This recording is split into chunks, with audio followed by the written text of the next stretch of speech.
नमस्कार, प्रदेश की अहम खबरें लेकर हाजिर है सुजस आवाज राजस्थान। मेधा के साथ आप सुन रहे हैं सुजस पॉडकास्ट में प्रदेश के खास समाचार। एक नजर आज की सुर्खियों पर। राज्यसभा चुनाव के लिए आज राजस्थान विधानसभा में मुख्यमंत्री भजनलाल शर्मा की मौजूदगी में भाजपा उम्मीदवार रवनीत सिंह बिट्टू ने किया नामांकन दाखिल। मुख्य सचिव ने ली प्रधानमंत्री आवास योजना शहरी और अमृत 2.0 योजना को लेकर 8वीं state high powered steering committee की बैठक। 12,554 नए आवासों को मिली स्वीकृति। मुख्य सचिव ने ली rising Rajasthan global investment summit 2024 की तैयारियों की समीक्षा बैठक। आगामी नीतियों की तैयारी, प्रमुख बुनियादी ढांचे पर हुई विस्तार से चर्चा। और विशेष संक्षिप्त पुनरीक्षण कार्यक्रम 2025 के तहत मतदाता सूचियों में नाम जोड़ने, संशोधन आदि के लिए घर घर सर्वेक्षण जारी।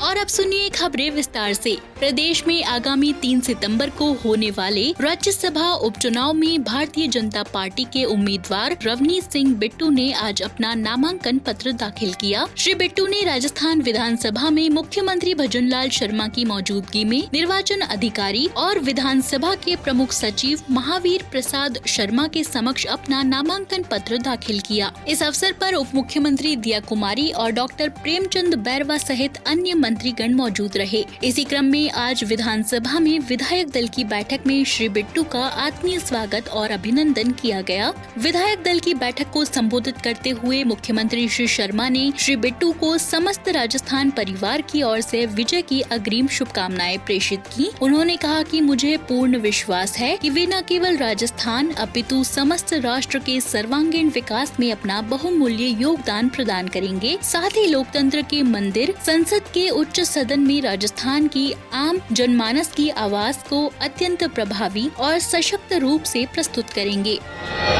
मुख्य सचिव सुधांशु पंत ने कल प्रधानमंत्री आवास योजना शहरी के तहत राज्य स्तरीय स्वीकृति और निगरानी समिति और अमृत 2.0 योजना को लेकर 8वीं state high powered steering committee की बैठक ली। बैठक में 12,554 नवीन आवासों को स्वीकृति दी गई। बैठक में मुख्य सचिव ने अटल नवीकरणीय और शहरी परिवर्तन मिशन यानी अमृत 2.0 को लेकर अधिकारियों को दिशा निर्देश दिए। उन्होंने अमृत 2.0 के तहत अब तक हुए कार्यों की प्रगति रिपोर्ट को लेकर फीडबैक लिया। साथ ही आगे के प्रोजेक्ट्स की प्लानिंग पर फोकस करने के भी निर्देश जारी किए। मुख्य सचिव ने सभी वाटर बॉडीज को कार्य योजना के तहत फिर से पुनर्जीवित करने को लेकर भी अधिकारियों को निर्देश दिए। उन्होंने कहा कि प्रदेश में अटल नवीकरणीय और शहरी परिवर्तन मिशन यानी अमृत 2.0 योजना को बेहतरीन ढंग से धरातल पर उतारने के लिए राज्य सरकार संकल्पबद्ध है और इससे जुड़े सभी प्रोजेक्ट्स को समय पर पूरा किया जाए। राज्य की 74 शहरों की नगरीय निकायों से प्राप्त प्रस्तावों को बैठक में स्वीकृत किया गया, जिसके तहत प्रत्येक लाभार्थी को स्वयं का पक्का आवास निर्माण के लिए 1,75,000 रूपए की अनुदान राशि मिलेगी, जिसमें से केंद्र सरकार की ओर से 1,50,000 रूपए की अनुदान राशि मिलेगी। साथ ही राज्य सरकार की ओर से 25,000 रूपए की अनुदान राशि प्रदान की जाएगी। इसी तरह कुल 219 करोड़ 69 लाख रूपए की सब्सिडी प्रदान की जाएगी। राज्य सरकार की ओर से अनुमोदित किए गए इन 12,554 आवासों को अंतिम स्वीकृति के लिए केंद्र सरकार को भेजा जाएगा, जहां भारत सरकार की CSMC बैठक में इन आवासों को अंतिम स्वीकृति मिलेगी। मुख्य सचिव ने सरकार के विभिन्न विभागों के प्रमुखों के साथ मंगलवार को शासन सचिवालय में एक उच्च स्तरीय बैठक में rising Rajasthan global investment summit 2024 की तैयारियों की व्यापक समीक्षा की। इस उच्च स्तरीय बैठक में rising Rajasthan global investment summit 2024 का सफल और प्रभावशाली आयोजन सुनिश्चित करने के लिए राजस्थान सरकार द्वारा शुरू की जाने वाली नई और आगामी नीतियों की तैयारी, प्रमुख बुनियादी ढांचे, लॉजिस्टिक्स से जुड़ी बातों और निवेश के अवसरों का आकलन करने पर ध्यान केंद्रित किया गया। मुख्य सचिव सुधांश पंत ने बैठक की अध्यक्षता करते हुए कहा कि rising Rajasthan global investment summit 2024 मुख्यमंत्री भजनलाल शर्मा की प्राथमिकताओं में से एक है और इसे सफल बनाना सभी विभागों की जिम्मेदारी है। आने वाले दिनों में हम कई नई और निवेशकों के अनुकूल नीतियों को मंजूर करने की तैयारी कर रहे हैं। इसीलिए सभी संबंधित विभागीय सचिवों और प्रमुखों से अनुरोध है कि वे इन्हें जल्द से जल्द अंतिम रूप दें। Rising Rajasthan global investment summit 2024 के सफल आयोजन के लिए की जा रही सभी तैयारियों की जानकारी देते हुए उद्योग विभाग के प्रमुख सचिव अजिताभ शर्मा ने कहा कि राजस्थान सरकार वैश्विक मंच पर राज्य में निवेश के अवसरों को सामने लाने के लिए देश और दुनिया के प्रमुख व्यापारिक शहरों में रोड शो की एक श्रृंखला आयोजित करने जा रही है। इसकी शुरुआत मुंबई से होगी, जहां 30 अगस्त 2024 को पहला रोड शो आयोजित किया जाएगा।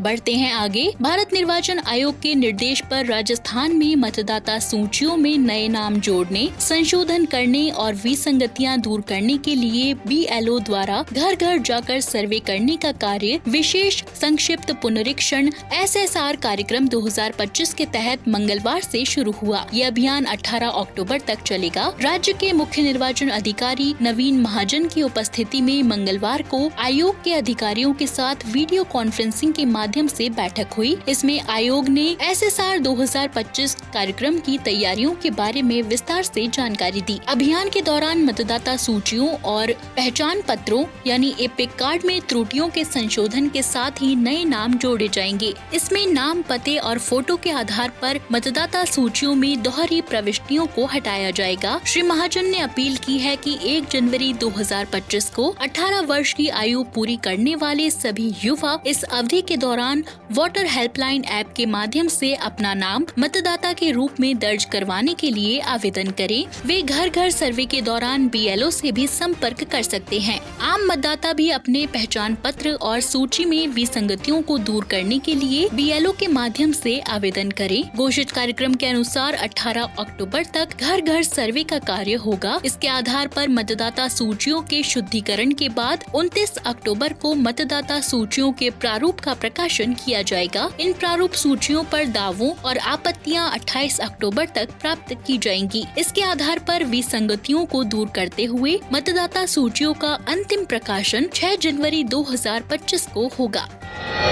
वन एवं पर्यावरण राज्य मंत्री स्वतंत्र प्रभार संजय शर्मा द्वारा अलवर शहर में काली मोरी फाटक पर RUB के निर्माण के लिए की गई 147 लाख रुपए की अतिरिक्त राशि की मांग को राज्य सरकार ने पूरा कर दिया है। वन और पर्यावरण राज्य मंत्री स्वतंत्र प्रभार ने बताया कि इस RUB के लिए पूर्व में 3 करोड़ रुपए की राशि स्वीकृत की गई थी। कार्य प्रारंभ होने के पश्चात रेलवे, PWD और विद्युत विभाग द्वारा निर्माण कार्यों के लिए 147 लाख रुपए की अतिरिक्त राशि की मांग की गई। इस पर वन मंत्री के प्रयासों से 147 लाख रुपए की अतिरिक्त वित्तीय स्वीकृति सार्वजनिक निर्माण विभाग द्वारा की गई है। अब काली मोरी RUB 4 करोड़ 47 लाख रुपए की राशि से तैयार होगा।